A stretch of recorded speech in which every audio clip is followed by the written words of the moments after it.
¿Sabía usted? Una presentación de Predica la Palabra. ¿Sabía usted que cuando Dios dijo por medio de Pablo en 2 de Corintios 10:4, porque las armas de nuestra milicia no son carnales, sino poderosas en Dios para destrucción de fortalezas, se estaba refiriendo a todas las ideologías, filosofías, ideas, los razonamientos, especulaciones, opiniones, teorías, religiones y pensamientos humanistas, a los cuales en el versículo 5 llama argumentos y toda altivez que se levantan contra el conocimiento de Dios? Hay muchas personas que interpretan mal este verso aislándolo de su contexto y enfocándolo en una supuesta guerra espiritual para echar fuera demonios, cuando en realidad nos está hablando de la necesidad de destruir el error y las falsas doctrinas por medio de la palabra de verdad, la Biblia. La Biblia no define la guerra espiritual como echar fuera demonios. La mayor necesidad de la iglesia actualmente es discernimiento y este solo se logra por medio del conocimiento de la palabra de Dios.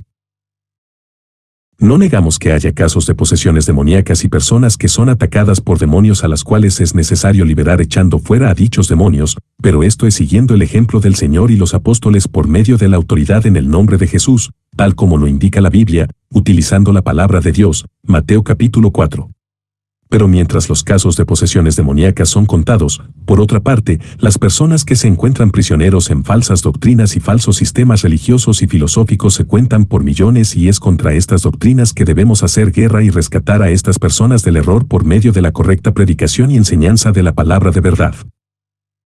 Cuando Dios por medio de Pablo nos dice que las armas de nuestra milicia no son carnales, sino poderosas en Dios para destrucción de fortalezas, se está refiriendo a la palabra de Dios. Es solamente por medio de la verdad que podemos destruir el error. En el capítulo 6 de la epístola a los Efesios, Pablo nos describe toda la armadura de Dios y nos indica cuál es el arma que todo creyente debe utilizar, la espada del Espíritu, que es la palabra de Dios. Cuando leemos y estudiamos la Biblia y nos disponemos a obedecerla, podremos dar testimonio con nuestra vida de que hay un Dios verdadero que transforma la vida de los pecadores. También conoceremos y sabremos por qué creemos las doctrinas que creemos y podremos dar razón de ellas. Si honramos a Dios y obedecemos su palabra podemos estar seguros que Él nos guardará y que ni el diablo ni los demonios pueden tocar nuestra vida.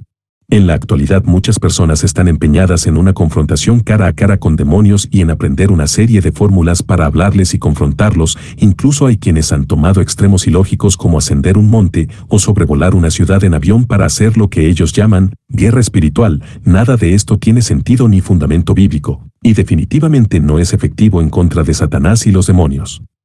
Por otra parte, muy pocas personas confrontan el error y las falsas doctrinas. Hay mucho interés en confrontar y expulsar demonios, pero si alguien se levanta y confronta el error doctrinal es a él a quien echan fuera. En la llamada guerra espiritual, como se conoce y se enseña en muchas iglesias, no hay lugar para confrontar el error, solo para confrontar demonios por medio de fórmulas mágicas totalmente extrabíblicas.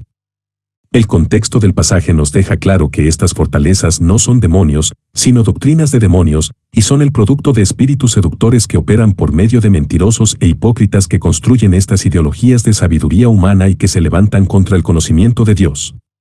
El verso 5 nos dice que el objeto de utilizar las armas poderosas en Dios para destrucción de fortalezas es llevar todo pensamiento cautivo a la obediencia de Cristo. Toda persona en un falso sistema religioso está en un falso evangelio, está envuelto en falsas doctrinas y por lo mismo está cautivo de ellas. El propósito al derribar estas fortalezas que se levantan contra el conocimiento de Dios es precisamente que la verdad de Dios sea conocida, que estas personas salgan de su cautiverio y que verdaderamente puedan ser salvos. La obediencia a Cristo es sinónimo de salvación y esto solo se logra por medio de la palabra de Dios, destruyendo y derribando toda falsa doctrina. En 2 Timoteo 2, 24-26 se nos dice que el siervo de Dios debe ser apto para enseñar, para que pueda con mansedumbre corregir a quienes se oponen por si quizá Dios les conceda el arrepentimiento para conocer la verdad y escapen del lazo del diablo, falsas doctrinas, en que se encuentran cautivos a voluntad de él. Como vemos, estos dos textos se complementan perfectamente.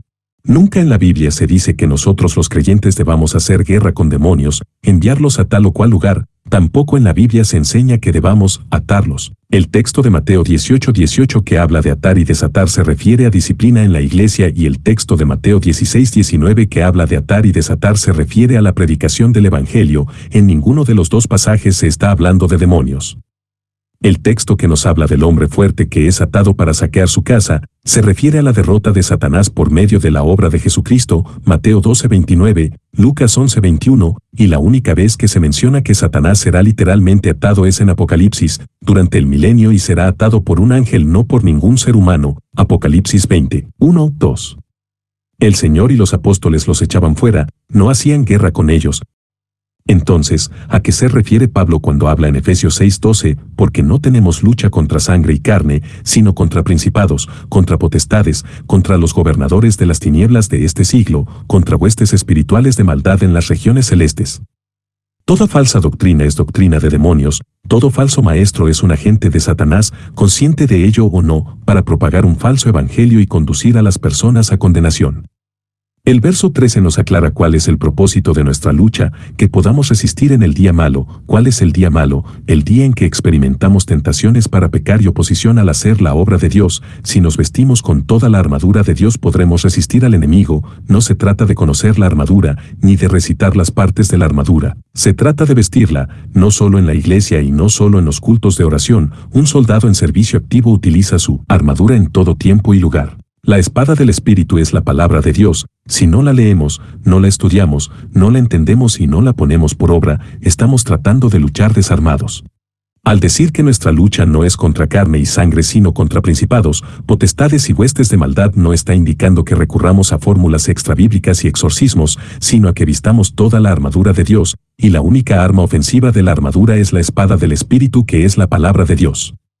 La palabra de Dios nos manda resistir, y esto significa permanecer firmes en nuestra fe, no comprometer ni negociar la verdad del Evangelio y no rendirnos a la tentación de amar el sistema pecaminoso del mundo.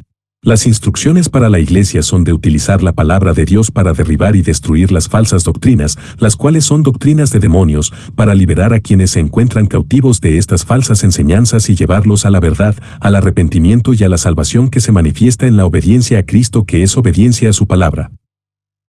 Es mucho más fácil creer que somos espirituales haciéndonos a la idea de que una serie de fórmulas y oraciones no bíblicas nos convierten en guerreros de Dios, en lugar de disponer nuestra alma, mente y corazón a conocer su voluntad expresada en su palabra y comprometernos a obedecerla, a darle la espalda al pecado y amar y servir a Dios y a nuestro prójimo. Es el amor a Dios y la obediencia a su palabra lo que caracteriza a un verdadero cristiano y no el poder imaginario de pelear contra Satanás y sus demonios, cuando ni siquiera estamos dispuestos a pelear contra nuestras propias pasiones y pecados. En Hechos capítulo 19, la Biblia nos narra la historia de cómo unos exorcistas ambulantes trataron de echar fuera demonios en el nombre del Jesús que predicaba Pablo, y los demonios se volvieron contra ellos y estos hombres huyeron avergonzados. Estos hombres no conocían a Jesús como Señor y Salvador. Lo cual no se obtiene al congregarse a una iglesia, ofrendar, cantar o servir en ella. Jesucristo es nuestro Salvador cuando nos arrepentimos de nuestros pecados y les damos la espalda, apartarnos de ellos y convertirnos, y es nuestro Señor cuando nos disponemos a obedecer lo que Él nos dice en su palabra, la Biblia. No podemos decir que Jesús es nuestro Salvador si no es nuestro Señor, y no es nuestro Señor si no le obedecemos, Lucas 6:46, y no podemos obedecerle si no conocemos o no entendemos su palabra. Lea y estudie la Biblia y disponga su alma, mente y corazón a obedecerla. Bendiciones. Esta fue una presentación de Predica la Palabra, publicada originalmente el 5 de junio de 2016.